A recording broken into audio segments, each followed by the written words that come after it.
Hi friends, తాజ్మహల్లో మూసివేసి ఉన్న గదులను తెరిచినప్పుడు ఏమైంది? తాజ్మహల్ ఒక హిందూ దేవాలయమని చెప్పడానికి తగిన సాక్ష్యం ఇప్పుడు దొరికింది. అదేంటో తెలుసుకుంటే సనాతన ధర్మంలో పుట్టినందుకు మీరు ఎంతగానో గర్వపడతారు. తాజ్మహల్ లోపల మొత్తం 22 రహస్యమైన గదులు ఉన్నాయి. తాజ్మహల్ను గతంలో తేజో మహాలయం అని కూడా పిలిచేవారు. ఇది ఒక శివాలయం.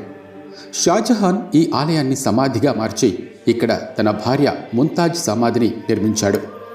ఢిల్లీలో ఉండే దీపక్ శాస్త్రి అనే పండితుడు తాజ్మహల్లో ఉన్న రహస్య గదులను తెరిచినప్పుడు ఏం జరిగిందో తెలుసుకుంటే ప్రతి ఒక్కరికి దిమ్మ తిరిగిపోతుంది.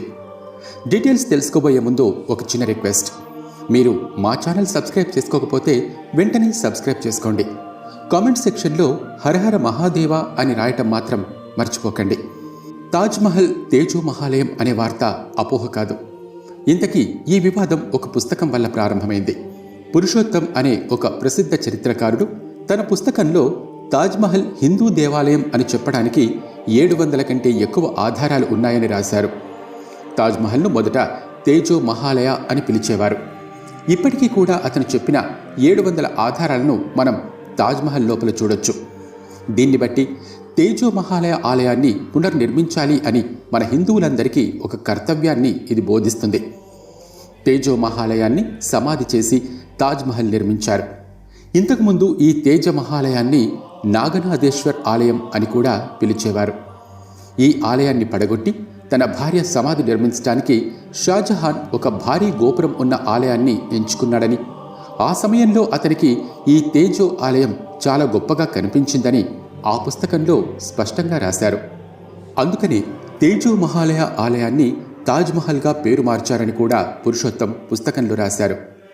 ఈ ఆలయంలో 22 గదులున్నాయి. వాటిల్లో వివిధ దేవుళ్ల దేవతల విగ్రహాలు ఉన్నాయి. దేవాలయానికి చెందిన వారసత్వ సంపద కూడా ఉంది.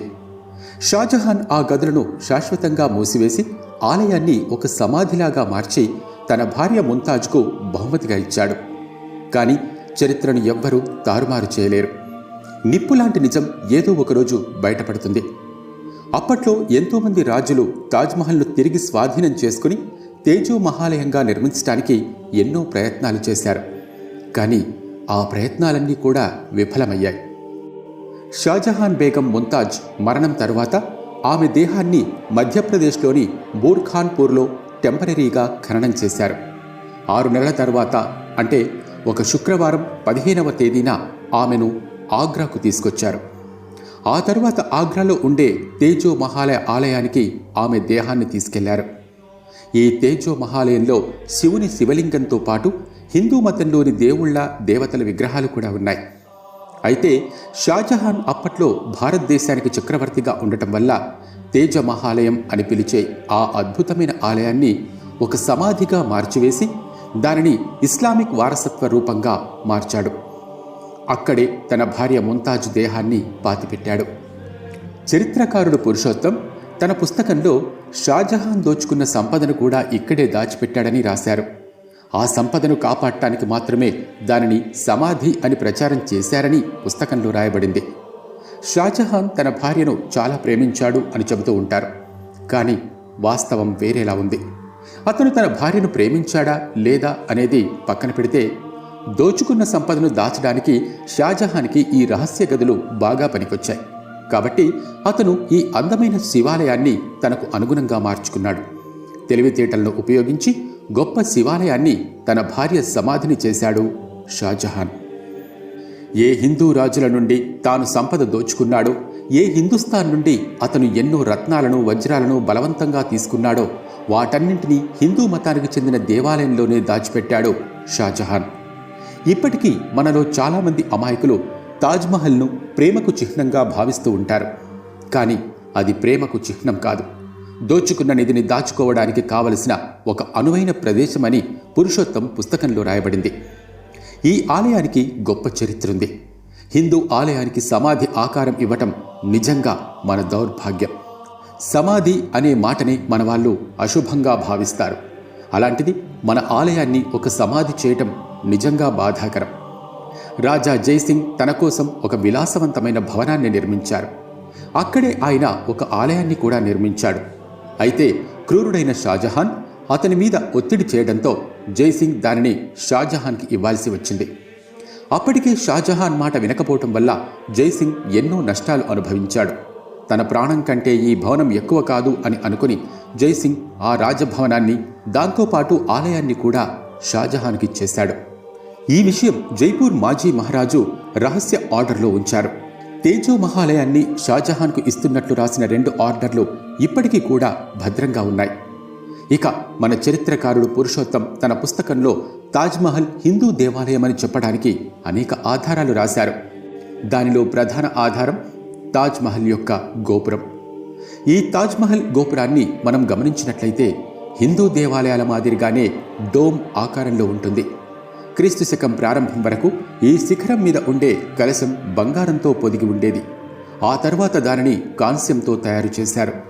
ఎందుకంటే బంగారు కలశాన్ని కూడా మొఘల్ ఆక్రమణదారులు దోచుకున్నారు. ఇప్పటికీ కూడా మన హిందూ దేవాలయాల మీద బంగారు కలశం ఏర్పాటు చేసే సాంప్రదాయం మనకుంది. ఇక ఆ తర్వాత విషయం ఏంటంటే కలశం పైన చంద్రుడు ఉంటాడు. చంద్రుడి ఆకారం, కలశం కలిసి త్రిశూలం ఆకారాన్ని ఏర్పరుస్తాయి. ఇది హిందూ ఆలయానికి చిహ్నం. ముఖ్యంగా పరమశివుడి ఆలయాలకు ఇదే సూచన. ఇక గోపురం అంచులలో తామర పువ్వుల ఆకృతులతో అలంకరించబడి ఉంది. తాజ్మహల్ గోపురం మీద ఉన్న 8 లోహాల కలశాలు పూర్తిగా త్రిశూల ఆకారపు కుండల్లాగా ఉంటాయి. దాని మధ్యలో ఉన్న కలశం పైభాగంలో కొబ్బరి ఆకారం ఉంది. ఆ కొబ్బరికాయ కింద 2 వంగిన మామిడాకులను కూడా మనం చూడొచ్చు. ఇది మన హిందూ మతంతో ముడిపడిన చిహ్నమని హిందూ ధర్మం గురించి తెలిసిన వాళ్ళు ఎవరైనా సరే ఇట్టే చెప్పొచ్చు. అయితే హిందూ మతంలో మాత్రమే కాదు, బుద్ధులు కూడా ఇలాంటి కలశాలు తయారు చేస్తూ ఉంటారు. ఇక గోపురం మధ్యలో ప్రధాన సమాధి పైన అష్టధాతువులతో తయారు చేయబడిన గొలుసు వేలాడుతూ ఉంటుంది. శివలింగం పైన అభిషేకం చేయటానికి ఏర్పరిచిన బంగారు కలశం మీద ఈ గొలుసు వేలాడదీయబడింది. అయితే దీనిని షాజహాన్ తొలగించారని పుస్తకంలో రాయబడింది. షాజహాన్ ఇక్కడ నిధి దాస్తున్నప్పుడు కూడా గొలుసు ఇక్కడే ఉండేదట. ఇప్పుడు మనం గమనించినట్లయితే ఇది శివలింగం మీద నీటితో అభిషేకం చేయటానికి ఉపయోగించే కలశంతో ముడిపడి ఉంది అని స్పష్టంగా అర్థమవుతుంది. తాజ్మహల్ నిర్మాణం 1632వ సంవత్సరంలో ప్రారంభమై 1653 ప్రాంతంలో పూర్తయిందని మనకు తెలుసు. కానీ 1631లోనే ముంతాజ్ చనిపోయింది. మరి ఆమెను తాజ్మహల్లో ఎలా సమాధి చేశారు? 1631లో చనిపోయిన వ్యక్తిని 1632లో సమాధి చేయటం ఎలా సాధ్యమవుతుంది? ఇలాంటి లాజికల్ ప్రశ్నలను కూడా పురుషోత్తం గారు ఈ పుస్తకంలో రాశారు. హుమాయూన్, అక్బర్, షాజహాన్ వీళ్ళందరూ కూడా మొఘల్ ఆక్రమణదారులు.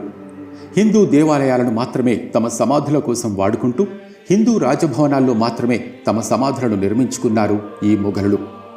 ముంతాజ్ కోసం కూడా అటువంటి హిందూ దేవాలయాన్ని ఉపయోగించారు.